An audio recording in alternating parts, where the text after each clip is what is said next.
최근에 한 기독 관련 신문에 나와 있는 내용인데요. 중국이 우리 기독교를 향하여서 중국화된 기독교를 전파하는 계획이 있다라는 그런 기사를 보았습니다.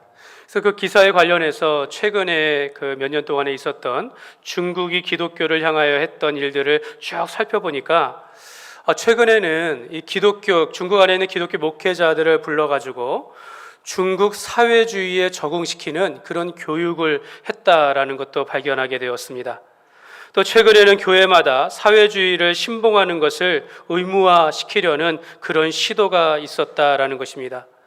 이 빈민촌에 있는 교회들이 많이 있는데 그 교회들 가운데 찾아가가지고 그들 앞에서 그 국가 주석의 사진을 걸게 하고 또 십계명 대신에 주석의 연설을 읽게 하고 또 이제는 그런 것들을 행하지 않으면 이제 모든 것들을 멈추게 하겠다라고 그렇게 경고를 하면서 지금 중국화된 기독교를 세계 가운데 전파하려고 그런 노력들을 하고 있다라는 것을, 그런 정책을 하고 있는 것을 보게 되어집니다.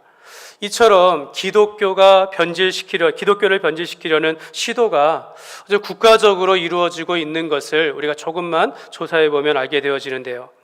여러분, 오픈도어 선교회 보고에 따르면 현재 중국은 약 1억 명의 기독교인들이 있다고 합니다. 대단하지 않습니까? 근데 이 연구의 선교회 보고에 따르면 2030년이 되어지면 중국의 기독교 인구가 3억이 넘을 것이다, 이렇게 말을 합니다. 그러니까 이런 예상을 하면서 중국 공산당은 이를 위협으로 여기면서 교회를 중국화된 기독교로 변질시키려고 노력하고 있다는 것입니다. 그러니까 교회의 성장과 더불어서 진리를 왜곡시키고 변질시키면서 핍박과 박해는 더욱더 이렇게 심해져 가는 것을 우리가 보게 되어집니다. 이 본문의 배경이 되어지는 우리 초대교회의 상황도 비슷합니다. 초대교회의 성장과 부흥 속에서 스데반 집사가 돌에 맞아 순교하였고 신자들이 유대인들의 핍박 가운데 흩어져서 이스라엘 밖에까지 나아가게 되어지고 이로 인하여 오히려 밖에 가운데 이방 선교의 문이 열려지면서 안디옥의 최초의 이방 교회가 세워지며 성장하였는데, 동시에 그 당시에 그 온 유대 땅을 다스리는 사마리아와 그 주변 소아시아 지역을 다스리고 있는 헤롯 왕, 당시 헤롯 아그리파 1세인데요. 헤롯 아그리파 1세에 의해서 기독교가 탄압을 받는 것이 바로 오늘 본문의 말씀입니다. 오늘 본문의 1절과 2절 말씀인데요. 그때 헤롯 왕이 손을 들어 교회 중에서 몇 사람을 해하려 하여 요한의 형제 야고보를 칼로 죽이니라고 말합니다. 여기서 말하는 그때라는 것은요, 교회가 성장하고 있는 그런 때입니다. 이방 땅에 안디옥 교회가 세워지고 성장하고 바나바와 바울이 와가지고 그 교회를 가르치면서 부흥하면서 성장하는 그런 때를 의미하고 있는 것입니다. 또한 이 안디옥 교회가 이방인 교회로서 예루살렘 교회가 큰 흉년으로 어려움을 당했을 때 그들이 구제하여 모아서 돕는 그런 때, 예수 그리스도의 복음의 문이 이방인들을 향하여 열려지면서 교회가 아름다운 성장을 하고 있을 때, 그런 때입니다. 그런데 그때 헤롯 왕이 손을 들어서 교회 몇 사람을 해치려고 하는데 그 중에 한 명이 바로 요한의 형제 야고보를 칼로 목을 베어 죽였다라는 그런 뜻입니다. 여러분, 본문에 등장하는 헤롯은 헤롯 아그리파 1세로 예수님이 태어나실 때 그 지역을 다스렸던 헤롯 왕의 대왕의 손자입니다. 손자. 그러니까 다 같은 헤롯 왕이 아니라 헤롯의 그 가문의 손자라는 것입니다. 근데 그런 그가 이 땅을 이스라엘을 다스리면서 유대인들의 마음을 얻기 위해서, 유대인들의 환심을 얻기 위하여 이렇게 예수님의 제자 중에 한 명이었던 야고보를 죽였다라는 것입니다. 이 야고보는요, 예수님의 제자로서 제자 가운데 첫 번째로 죽임을 당한 순교자였습니다. 그리고 성경은 더 이상 예수님의 제자 중에 어떤 사람이 어떻게 죽었다라고 기록하고 있지는 않습니다. 여러분, 당시에 유대를 다스리던 헤롯이 어떤 이유였는지는 모르지만, 자기와 관계없지만 자기가 다스리는 유대인들 앞에서 환심을 얻기 위해서, 마음을 얻기 위해서 예수님의 제자된 야고보를 죽였다라는 것입니다. 그리고 이 야고보를 죽였는데 이 죽이는 것을 보면서 유대인들이 기뻐하는 것을 보았다라는 것입니다. 이 야고보를 죽인 아그리파 1세는요, 자신이 유대인들의 환심을 받고 또 잘 다스리기 위해 또 로마 황제에 충성하기 위하여서 이 같은 일을 저질렀지만 지금 성령님께서 복음의 문을 열면서 이방인의 땅으로 퍼져가게 하는 이 하나님의 뜻에는 역행하고 있다는 것을 우리가 볼 수 있는 것입니다. 그러니까 기독교가 성장하는 가운데 이러한 핍박이 있는데, 이제는 전에는 한 개인이나 유대인들을 통하여서 기독교인들이 박해를 받았는데, 이제는 정부가, 헤롯의 그 정부가 그 유대인들 기독교를 핍박하고 있는 그런 모양이다라는 것입니다. 사도행전 12장 3절에 보면 유대인들이 이 일을 기뻐하는 것을 보고 베드로도 잡으려 할새 때는 무교절 기간이라. 자기가 예수님의 제자 된 한 명 야고보를 죽였더니 유대인들이 기뻐하는 것을 보니까 이 기회에 더 잡아야겠다 하니까 그 중에 제자들의 제자이었고 수장이었던 베드로를 잡아들인 것입니다. 그리고 옥에 갇히고 지금 이제 유월절이 막 시작되고 있었기 때문에 유월절이 끝날 다음 날, 유월절 후에 무교절이 시작되어지는 날에 이 베드로를 잡아 죽이려고 했다라는 것입니다. 유대인들은 유월절에는 부정한 일을 행하지 아니하고 시체를 십자가 위에 이렇게 달지 않는다라는 이런 부정한 것을 싫어하는 것을 알기 때문에 헤롯도 그들의 뜻대로 그날에는 베드로를 죽이려고 한 것이 아니다라는 것입니다. 그리고 다음 날, 유월절이 끝나는 날 다음 날 베드로를 죽이기로 그렇게 결정하고 있는 그런 순간이었다라는 것입니다. 여러분, 이렇게 보면 복음이 전파되어지고 교회가 성장하면요, 진리를 향한 이런 적대적인 일들, 핍박과 박해는 똑같이 또 더 커져가고 있다는 것을 우리가 발견하게 되어지는 것입니다. 여러분, 교회의 입장은 어떻습니까? 여러분, 교회는 예루살렘 교회의 당시의 지도자이고 예수님의 제자였던 야고보가 헤롯에 의하여서 죽임을 당한 소식을 듣게 되어진 것입니다. 여러분, 이 소식을 들었을 때 교회는 매우 큰 충격을 받았을 것이고 두려움을 받게 되었을 것입니다. 여러분, 예수님의 제자가 죽었다, 예수님의 제자가 처음으로 죽었다, 상상할 수도 없었던 일들이 그들 앞에서 이루어진 것입니다. 근데 허무하게 헤롯은 그냥 잡아다가 유대인들의 환심을 얻기 위해서 야고보를 죽였다라는 겁니다. 그리고 이뿐만 아니라 지금 교회적으로 봤을 때 교회의 이 복음의 역사를 주도하고 있고, 또한 이방인 땅에서 복음을 증거하며 이 모든 일들을 함께하고 있는 베드로도 잡혔다라는 겁니다. 야고보가 죽자 베드로가 잡히고 곧 죽을 그런 상황에 다음 날에는 처형을 당하게 되는 그런 소식을 지금 듣게 되어진 것입니다. 이와 같은 일 속에서 교회적으로 매우 두려운 소식이 아닐 수 없고, 베드로는 그의 동료인 야고보를 잃고 곧 자기도 죽게 될 것이라는 이런 절망의 시간들, 그런 시간들이다라고 할 수 있다라는 것입니다. 사랑하는 여러분, 우리가 이러한 배경을 알면서 여러분, 이러한 절망의 자리에서 할 수 있는 것이 사실 여러분 무엇이 있겠습니까? 여러분, 우리가 뜻하지 않은 위기나 정말로 큰 어려움을 찾아올 때 여러분, 교회가 할 수 있는 것이 무엇이 있을 수 있겠습니까? 사랑하는 여러분, 오늘 말씀의 가장 중요한 주제라고 할 수 있겠지만, 여러분, 성도가 신앙의 삶을 살아가면서 꼭 알아야 할 것이 하나 있는데, 그것은요, 이와 같은 절망의 자리에 있을 때, 스스로 아무것도 할 수 없는 상황에 있을 때, 내 모든 것을 주님께 맡기고 믿음으로 행할 때 바로 그때 하나님께서 일하신다라는 것입니다. 내가 내 모든 거 아무것도 할 수 없는 그 순간에 주님을 의지하고 믿음을 지키며 나아갈 때 내가 할 수 없는 그것을 하나님께서 행하심으로 우리가 기적을 체험하게 되어진다라는 것입니다. 오늘 말씀 속에서 이 사도 베드로와 교회가 이 절망의 자리에서 어떻게 하나님의 기적을 경험했는지를 오늘 몇 가지를 통하여서 우리가 살펴보기를 원합니다. 첫 번째로 이 절망의 자리에 있을 때 교회는 함께 모여서 그를 위해서 기도했습니다. 여러분, 베드로가 감옥에 갇혀 있을 때 여러분, 이 소식을 들은 안디옥 교회, 또 저 멀리 떨어진 예루살렘 교회는요, 제일 먼저 함께 모여서 그를 위하여 간절히 기도하였다라고 오늘 말씀하는데요. 여러분, 5절 말씀입니다. 5절 말씀 같이 읽겠습니다. 이에 베드로는 옥에 갇혔고 교회는 그를 위하여 간절히 하나님께 기도하더라. 여러분, 신자는 이러한 교회의 은혜를 기억해야 합니다. 내게 어려운 일이 있을 때 나를 위하여 기도해 주는 교회가 있다라는 것을 반드시 기억해야 합니다. 나를 위하여 어려운 일이 있을 때 담임 목사가 기도하고 있다는 것을 우리가 믿고 있어야 한다는 것이죠. 또한 우리가 교회가 어떤 성도가 이런 어려운 일이 있고 힘든 일이 있을 때, 절망 가운데 있을 때 내가 그를 위하여 기도하는 자리에 있어야 한다는 것입니다. 교회가 어렵고 힘들수록 더욱더 기도하지만 그 기도의 자리에 우리가 동참해야 한다는 것입니다. 베드로가 옥에 갇힌 사실을 듣고 예루살렘 교회와 안디옥 교회는 그를 위하여 간절히 기도하였습니다. 여러분, 우리가 다른 사람을 위하여 기도한다라고 할 때 종종 우리는 이제 중보 기도한다 이렇게 용어를 사용하는데요. 다른 사람을 위하여 기도한다.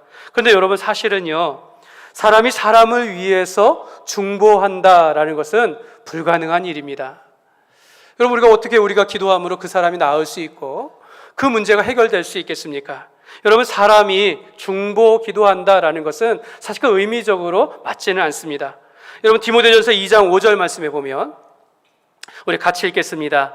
하나님은 한 분이시요 또 하나님과 사람 사이에 중보자도 한 분이시니 곧 사람이신 그리스도 예수라.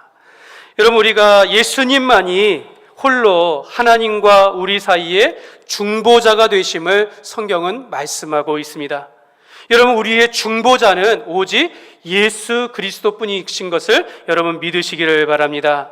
그럼에도 우리가 중보기도라고 할 때 다른 사람을 위하여 기도하는 것으로 우리가 이제 사용하고 있는데, 사실 이 중보기도는 가톨릭에서 들어온 것입니다.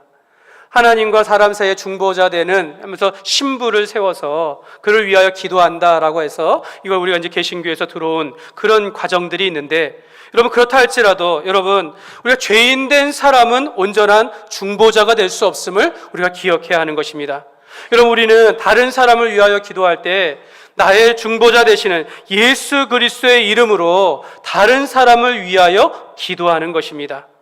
여러분, 디모데전서 2장 1절에 보면 그러므로 내가 첫째로 권하노니 모든 사람을 위하여 간구와 기도와 도고와 감사를 하되, 간구와 기도와 도고와 감사를 하라 말합니다.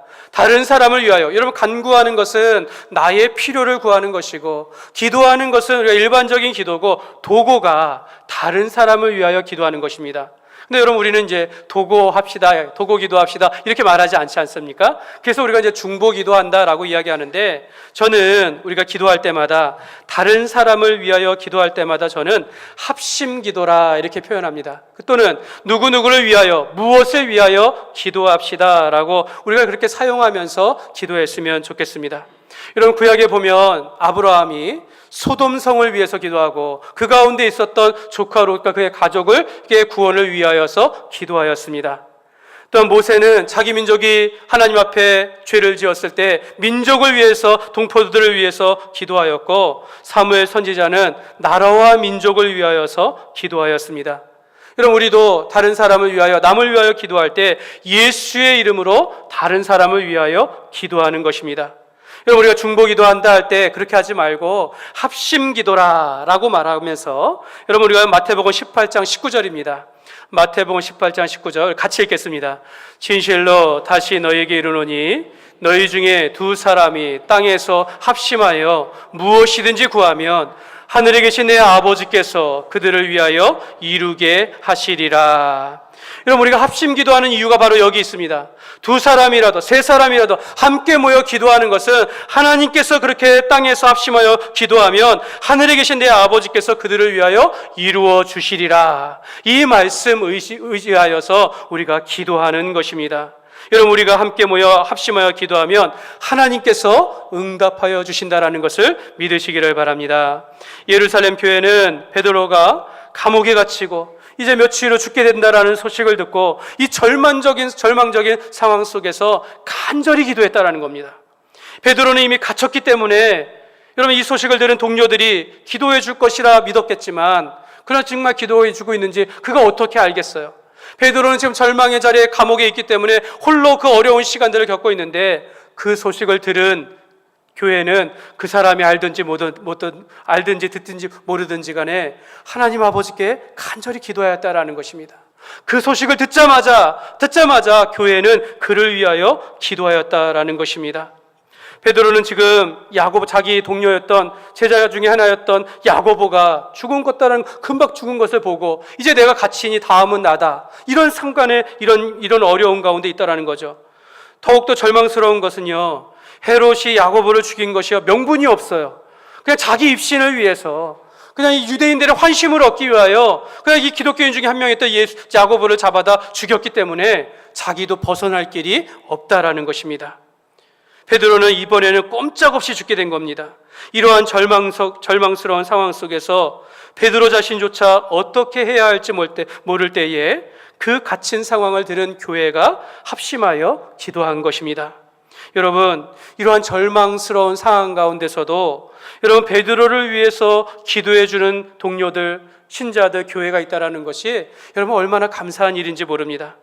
여러분, 분명히 교회는 모여서 어떤 기도했을까요? 우리 베드로를 살려달라고, 베드로를 옥중에서 풀려나게 해달라고 간절히 기도했을 것입니다.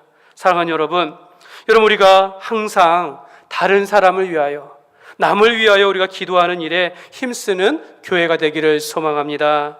여러분, 우리가 아픈 자들을 위해서 우리가 함께 기도하고, 또 우리 어려운 형편이나 힘든 일을 당한 지체를 있다면 여러분, 우리가 그 사람을 위해서 기도하고, 또 우리가 선교지와 선교사를 위해서 기도하며 이 나라와 이 민족을 위해서, 그들이 알지 못한다 할지라도 우리는 교회이기 때문에 우리가 다른 사람을 위하여 합심하여 기도하라는 이 말씀을 따라서 우리가 다 같이 기도해야 될 줄 믿습니다. 그래서 우리가 항상 누군가를 위해서 기도하는 그런 기도의 사람이 되시기를 주님의 이름으로 축복합니다.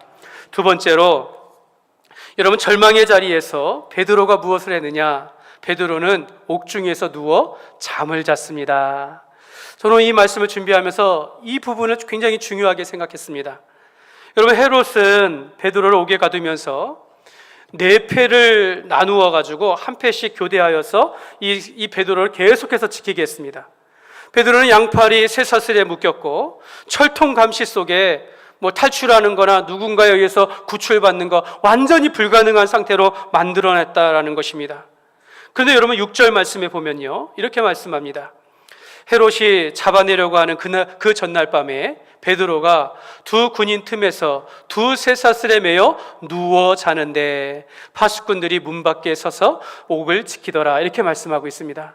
여러분, 뒤에 보면 베드로가 신을 벗었다라고 이야기해요. 겉옷을 벗었다라고 해요. 물론 이제 그들의 신문을 받거나 고문을 당하면서 어떤 이렇게 강요에 의해서 벗김을 당했을지 모르지만 저는 그런 생각을 해봐요. 베드로가 지금 누워서 잠을 자는 거 좀 편하려고 신발을 벗은 거예요. 옷을 벗고 마치 옥중에 주위에 있는 이 간수들이 자기를 보호하면서 그 중에 그 가운데서 누워서 잠을 자고 있다라는 겁니다. 여러분, 어떻게 베드로는 사형을 당하기 전에, 죽기 직전에, 죽기 전날에 어떻게 제 말인데요, 태연하게 잠을 잘 수 있겠습니까? 여러분, 어떻게 절망의 순간에 어떻게 잠이 들 수 있겠습니까? 여러분, 베드로는요, 사실 이전에도 사도행전 5장에 보면 옥에서 풀려난 경험이 있습니다.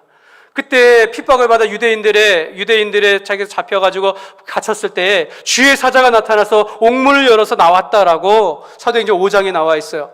그런 경험이 있었기 때문에 이번에도 주님께서 풀려주실 거 생각하고 잠을 잤을까요? 아니면 도저히 풀려날 방법이 없기 때문에 포기하고 잠이라도 자자 하면서 잠들었을까요? 여러분, 우리의 입장이라면 어떻게 해야겠습니까? 여러분, 이러한 절망의 자리에 있을 때 기도해야 하는 것 아닌가, 이런 생각하지 않을까요? 물론 베드로도 옥중에서 분명히 기도했을 것입니다. 간절히 기도했을 것입니다. 저는 그거 의심하지 않아요. 그런데 저는 이 베드로가 감옥에 갇히는 이 형편을 보면서 오늘 본문의 말씀을 쭉 묵상하면서 이런 생각을 해봅니다. 며칠 동안 감옥에 갇히면서 이 야고보가 이 칼에 베어서 죽임을 당하는 것을 보면서 자기가 이 절망스러운 상황에 있지만 지금 매우 큰 고문이나 힘든 시간들을 지나온 거예요. 근데 이것뿐만이 아니라 동시에 이전의 삶을 보니까 지금까지 오순절 성령이 임하시고 그때로부터 사도들이 성령의 충만함을 받아 복음을 전하고 가르치고 교회를 세우고 수백 킬로 떨어지는 이방에 가가지고 복음을 전하는 이러한 복음의 사역을 지금 한 번도 쉼 없이 달려왔다라는 겁니다. 지금까지 놀라웠게 주님의 일들을 하면서 순종하면서 오면서 이 모든 일들을 감당하면서 믿음을 지키면서 여기까지 왔다라는 겁니다. 그러면서 이제 마지막 순간이 된 거예요. 지금까지 하나님께서 인도하시면서 너무나도 지친 육체 가운데 있는데 하나님께서 옥중에서 자기를 쉬게 하시는 거예요. 너무너무 육신이 피곤해가지고 잠이 든 겁니다.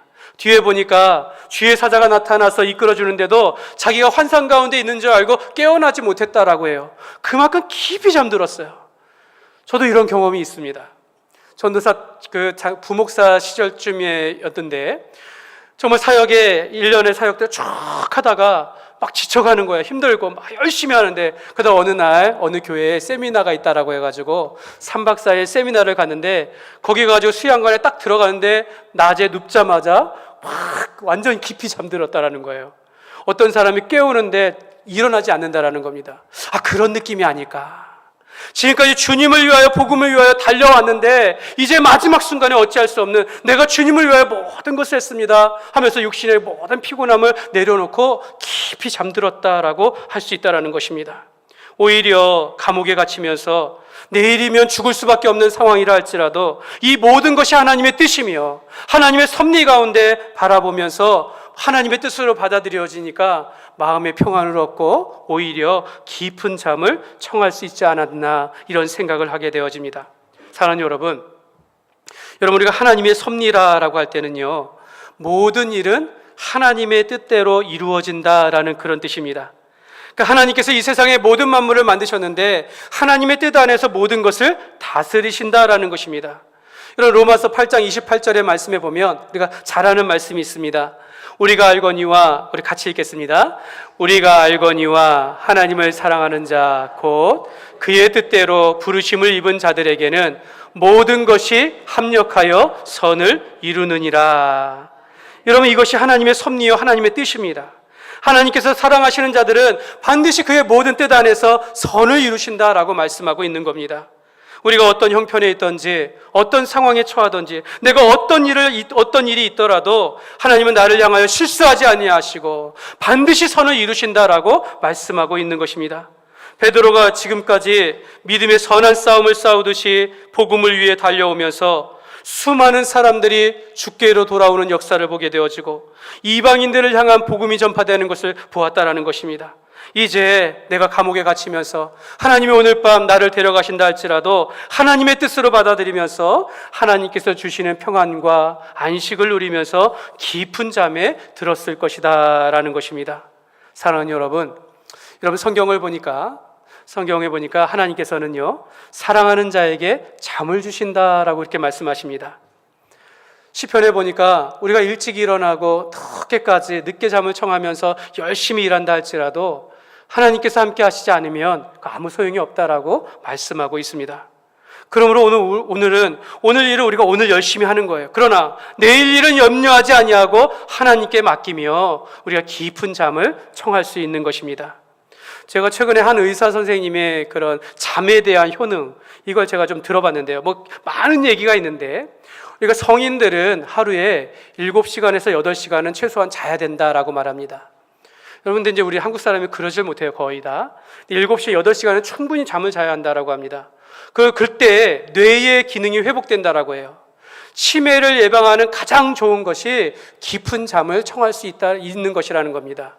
그때 뇌의 기능이 활성화되어지고 하면서 우리가 이렇게 되고 또 몸의 기능도 회복되어지면서 정말 잠이 건강의 최고의 보약이다라고 그렇게 말하는 걸 제가 들었는데요. 사랑하는 여러분, 우리가 오늘 하루 살면서 저녁에 깊은 단잠을 잘 수 있는 것은요, 내일 일어나게 하시고 내일 하나님께서 오늘도 지켜주실 것을 우리가 믿고 의지하기 때문이다라는 것입니다.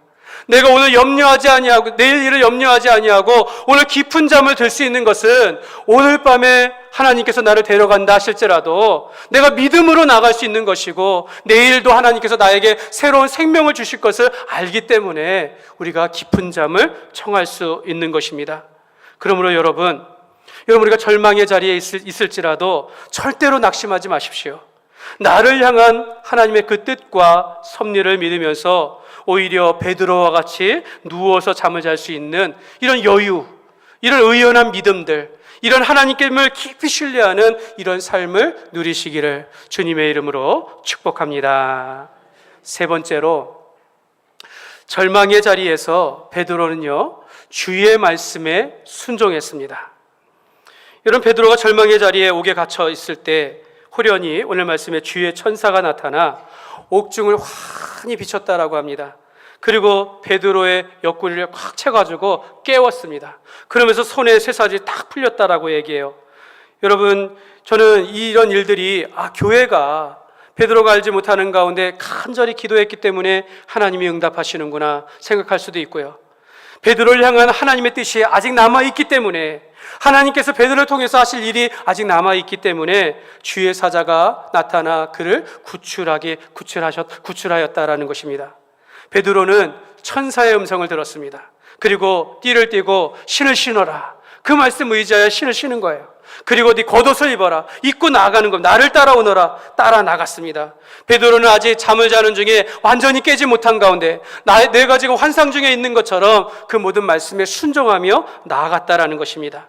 베드로는 그 감옥에서 나와서 천사를 따라갔고, 첫째 초소와 초소를 지나고 둘째 초소를 지나고 이제 철문이 같은 밖으로 나가는 문이 활짝 열리면서 밖으로 나갈 때, 그때서야 정신이 들면서 하나님께서 주의 천사를 보내 나를 살려주셨구나라고 깨닫게 되었다라는 것입니다.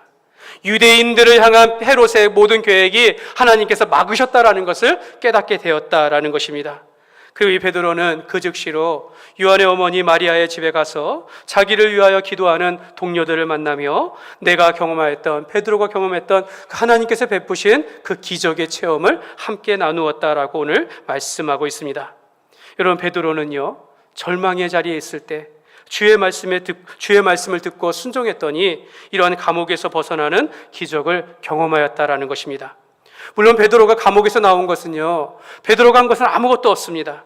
베드로가 어떤 힘이나 의지가 있는 것도 아니었고, 철저하게 주의 사자의 인도하심 가운데 풀려나는 그런 기적을 경험한 것입니다. 그러나 여러분, 하나님의 이러한 전적인 인도하심 속에서도 여러분, 베드로는 그의 말씀에 순종하며 따라 나갔다라는 겁니다.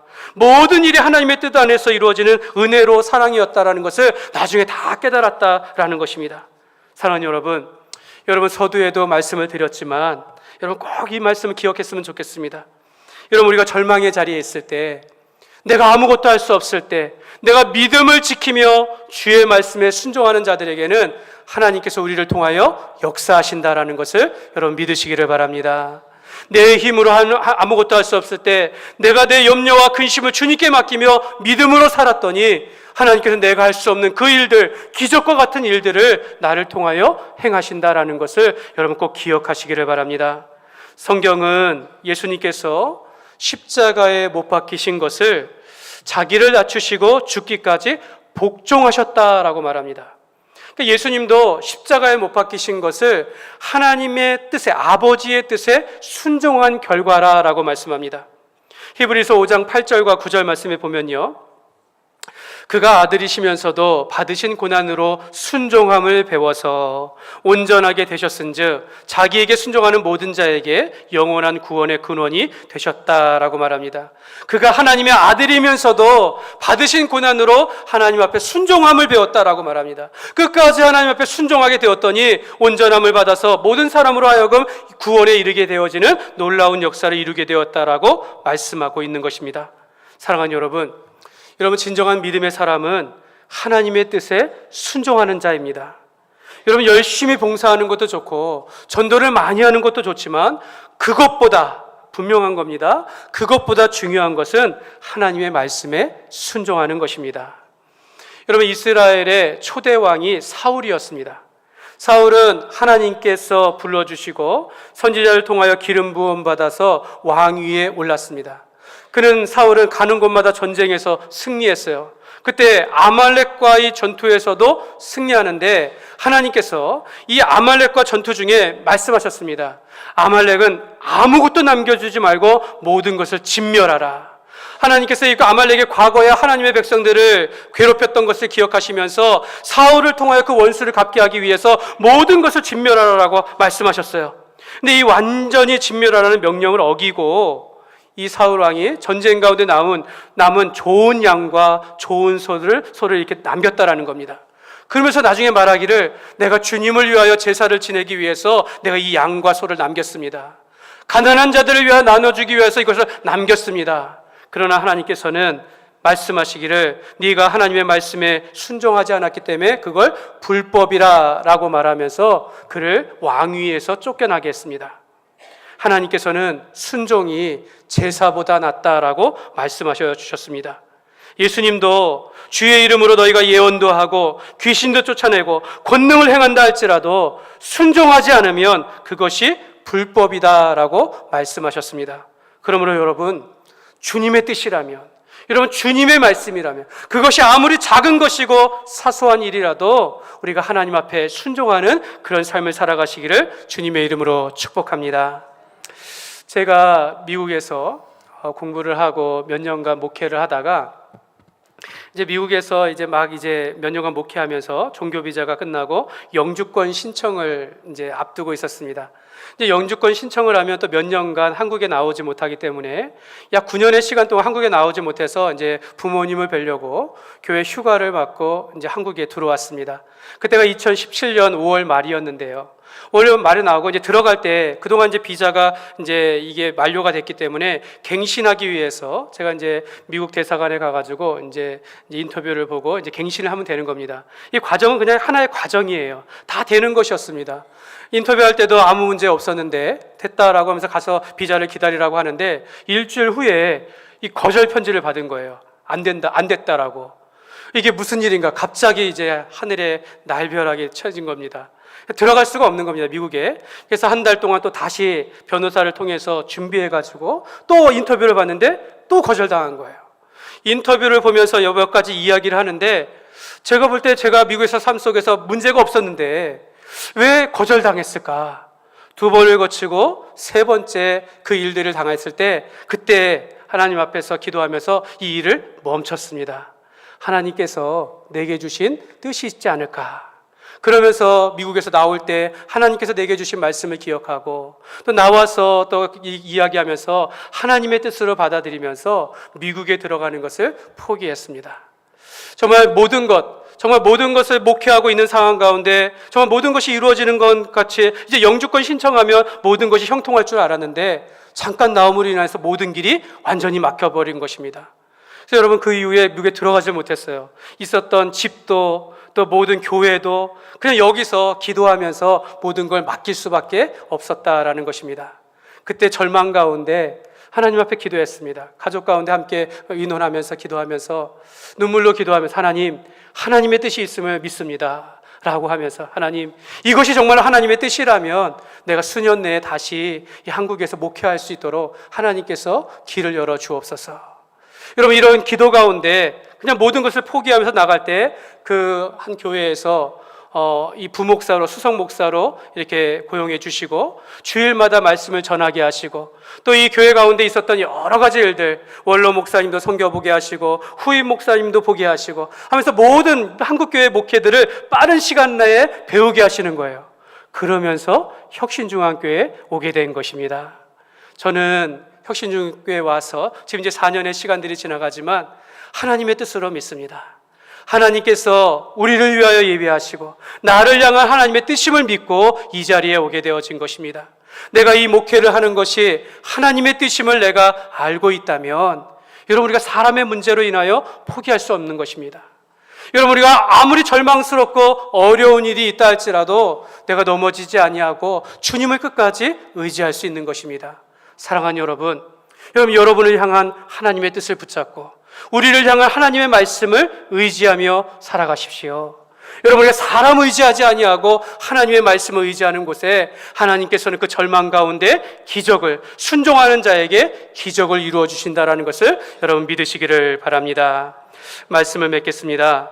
여러분 저와 여러분이 절망의 자리에 앉는다 할지라도 여러분 믿음을 지키면서 주의 말씀에 순종하는 그런 삶을 살아가시기를 바랍니다.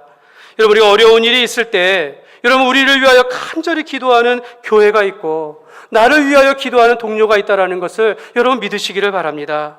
모든 일은 주님의 뜻 안에서 합력하여 선을 이루신다는 것을 우리가 늘 기억하면서 하나님의 섭리와 하나님의 뜻과 하나님의 말씀 속에서 우리가 순종하며 살아가야 될 줄 믿습니다.